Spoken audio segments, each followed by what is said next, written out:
Let me mention a couple of things for those of you who got here a little late.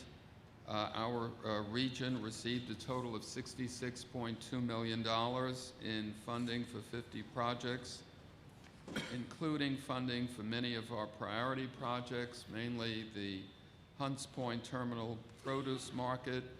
We received $29.5 million.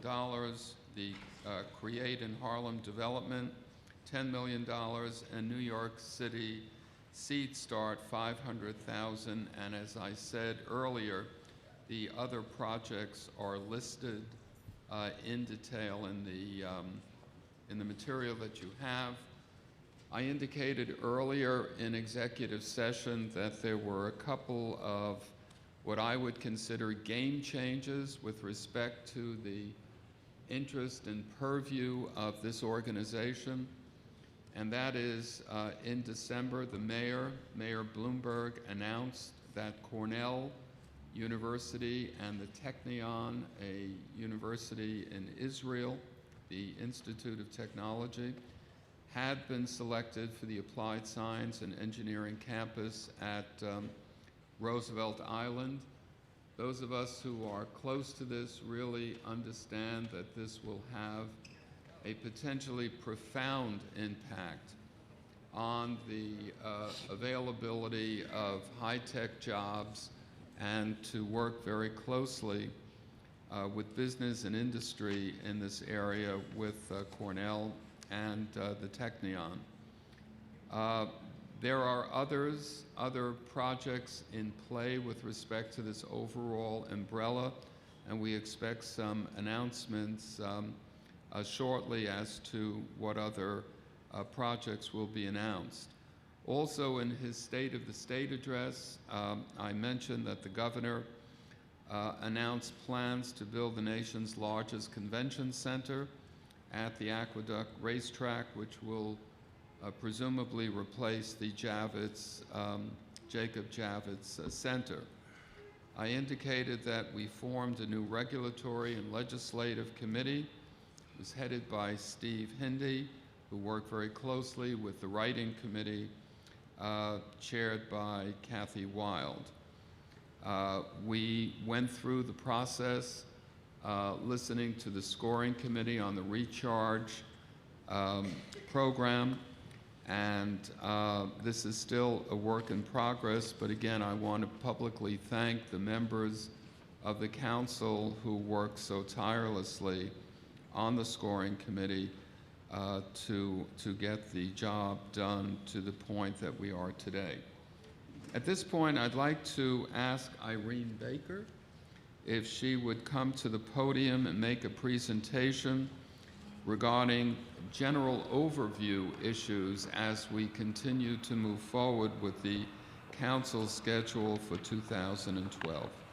Thank you, Irene. Thank you very much, Chancellor. So I just wanted to spend a few minutes. I don't have a PowerPoint for this meeting. Wanted to just take a few minutes to talk to you a little bit first about what to expect in 2012, both in terms of the competition or the competitive funding, the $200 million, the $130 in capital funding, and the $70 million in Excelsior tax credits that the governor identified in his State of the State address. And then also talk a little bit about this year's CFA process. But I want to start first by saying thank you to the members of the council on behalf of the governor and the lieutenant governor. I think the lieutenant governor alluded to it in his opening remarks, but I think the work, this was a new process. It had never been done before like this anywhere else. It was based on the governor's experience in the empowerment zones with the Clinton administration, but in reality, there really was no model for this. And as we started the process, we tried to put as much structure around it as possible and really give as much guidance as possible. But this council and all the councils across the state really demonstrated an incredible amount of faith and patience in working with the administration and pulling this together. And I think the governor said it best at the State of the State that this process, although not perfect, has far exceeded anybody's expectations. I think the energy, the sense of urgency, the commitment that everybody here demonstrated in this process, it took you away from your work, it took you away from your families, and it it certainly pulled resources away from your businesses and your organizations, and I know that it really has made quite an impression, and I know that the governor appreciates, the lieutenant governor appreciates it, and having worked on this process myself very intimately, I certainly appreciate all the hard work that everybody put into this.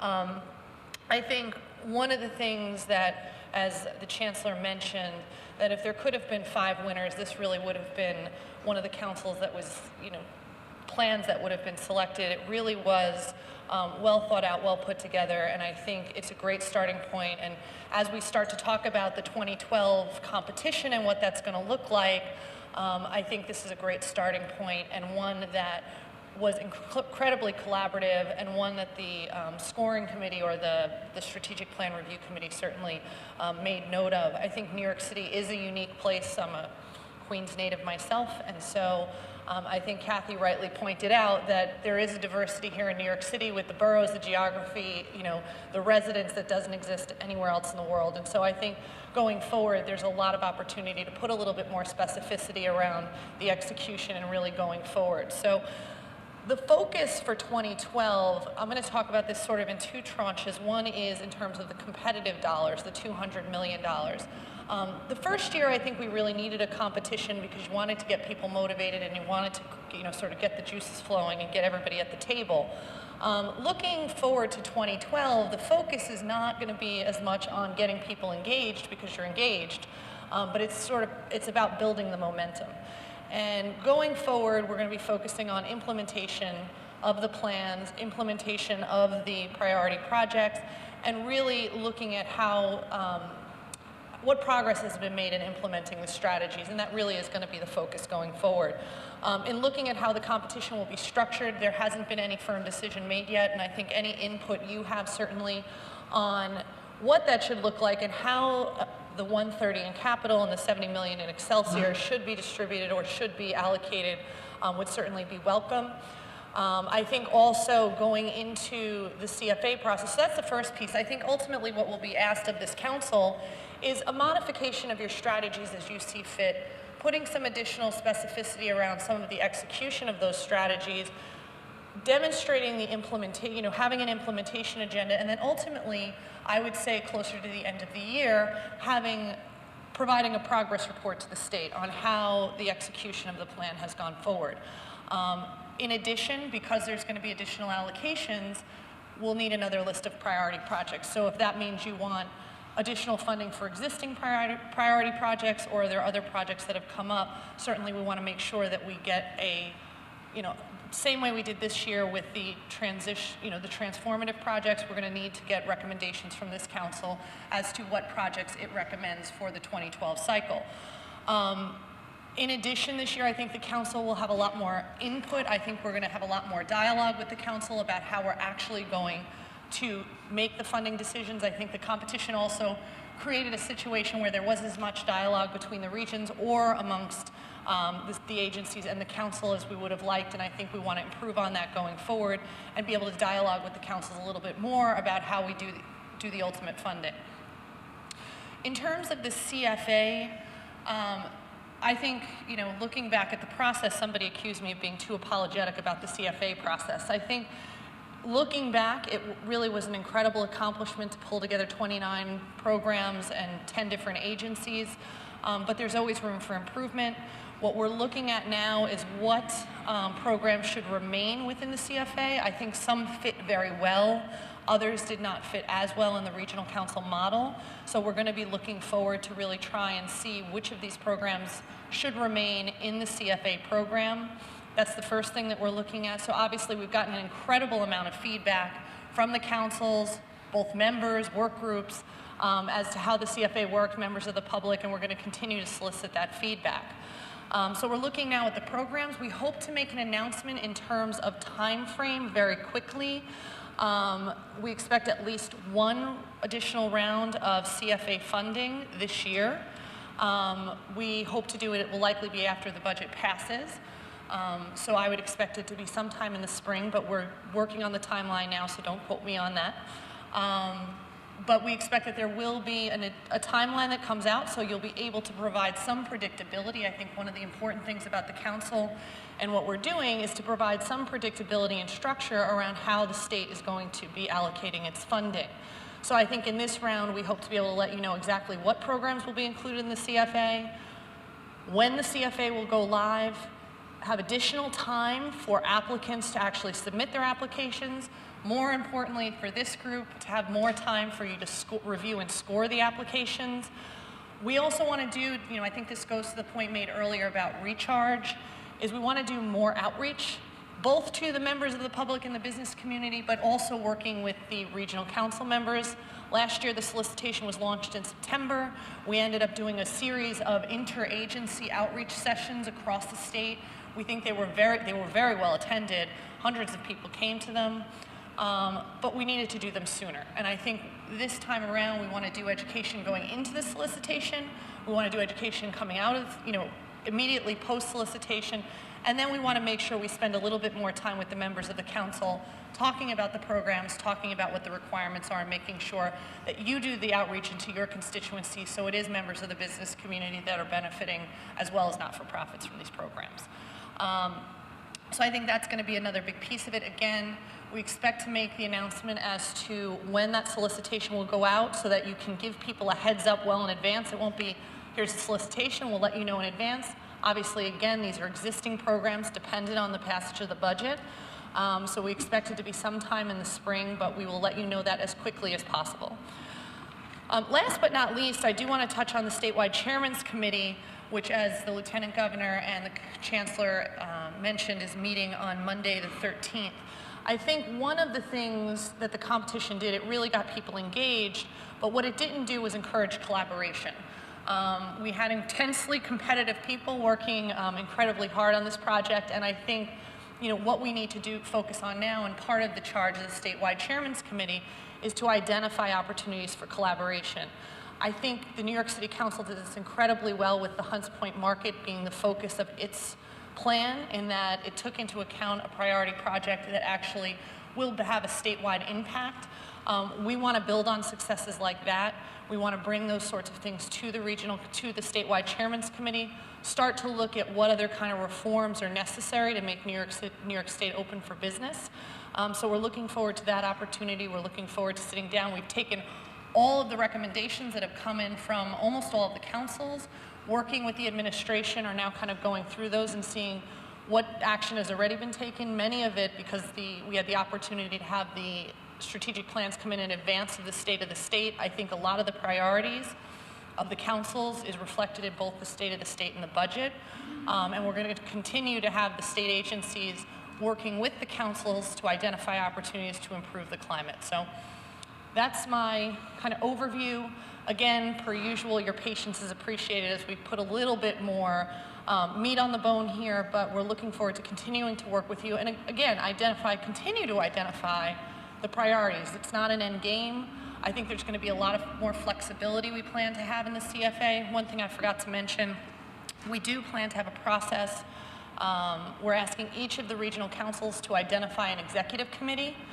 The purpose of this executive committee is to provide decision-making ability for the councils, to provide the councils with the ability to give input to state agencies as other funding opportunities present themselves. I think one of the questions that came up is, when we have a council of 25 people, how are we actually going to remain nimble and make decisions as opportunities present themselves? We are going to be, all of the funding is not tied up in the CFA. We realize that economic development is not an annual occurrence. So I think what we're going to try and do is ESD and HCR and all of our other agencies have opportunities to expand businesses, to grow businesses, and to attract businesses. We are going to continue to look to the regional councils through the executive committee and other mechanisms to provide insight into whether particular projects should be or are aligned with the strategic plan. So, sorry.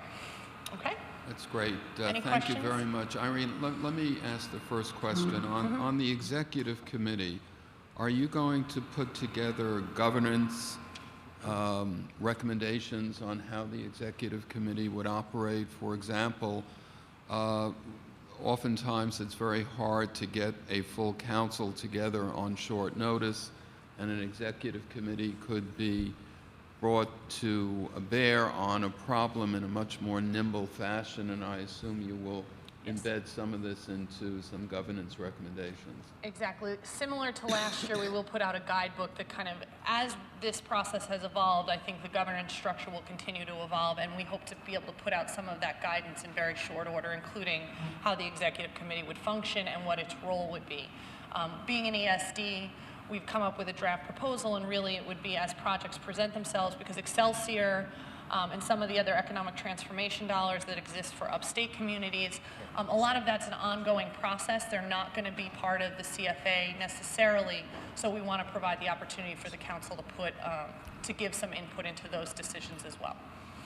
That's great. Any questions of Irene, recommendations based upon what you've heard, Kathy?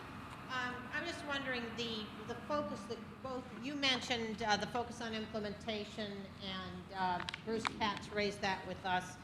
And I'm wondering if we should revisit in our strategic plan. We have a number of both priority projects that are kind of in the pipeline, as well as a number of recommendations for working group efforts.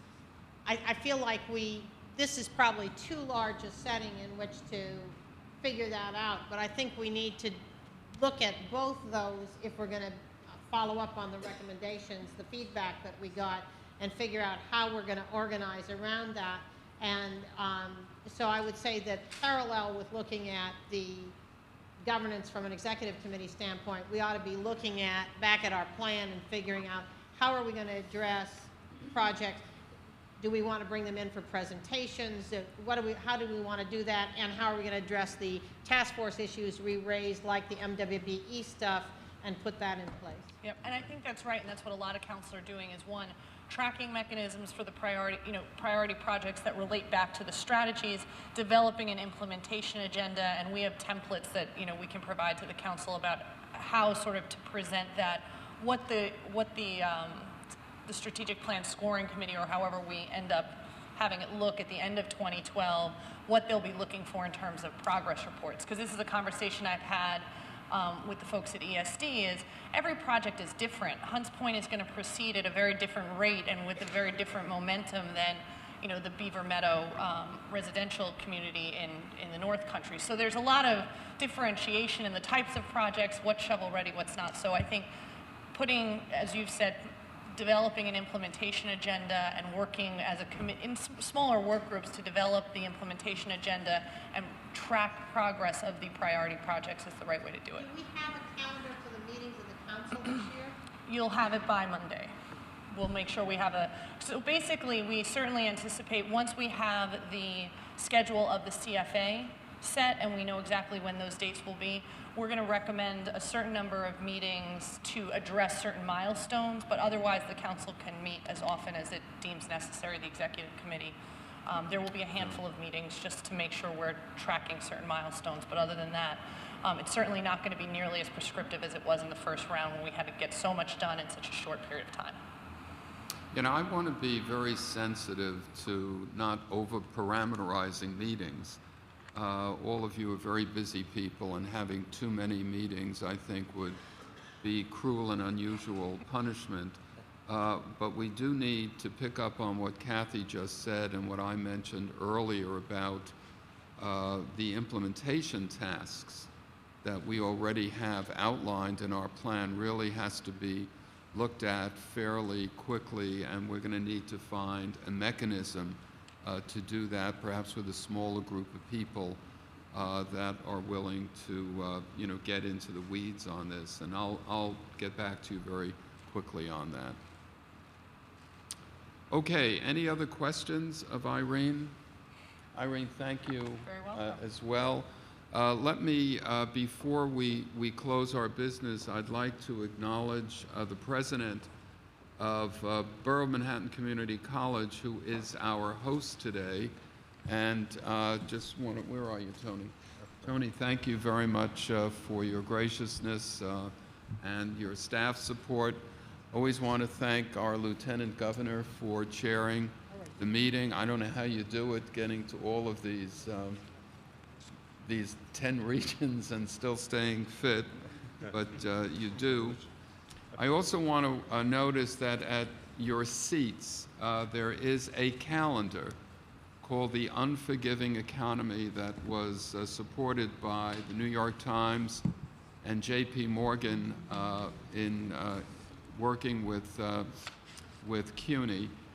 It's free to all of you. It's an actual working calendar, but the narrative associated with the calendar is really quite wonderful, and I think you'd find it interesting. If there are no additional items for business, I will call for an adjournment. I'll move it. Everybody in favor of adjourning? Yes? Have a very good day, and we'll be in touch with you very soon. And thank you all for participating.